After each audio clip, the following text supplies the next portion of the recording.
আজকে বানাচ্ছি পেঁপে। পেঁপে বানানোর জন্য নিয়ে নিচ্ছি পেঁপে কেটে নিচ্ছি।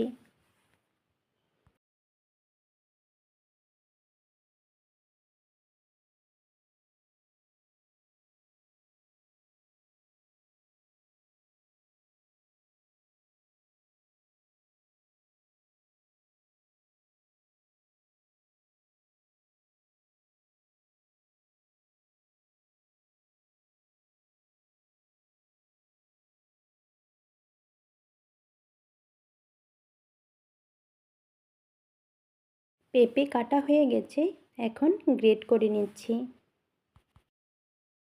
পেঁপে গ্রেট করা হয়ে গেছে, কড়াইতে দিয়ে দিচ্ছি সরিষার তেল। তেল গরম হয়ে গেছে, ফোড়নে দিয়ে দিচ্ছি কালো জিরে। এখন দিয়ে দিচ্ছি গ্রেট করে রাখা পেঁপে।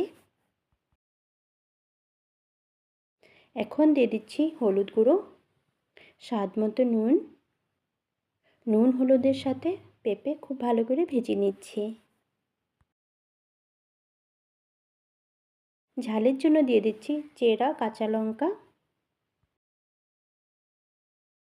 হয়ে গেছে, এখন নামিয়ে নিচ্ছি।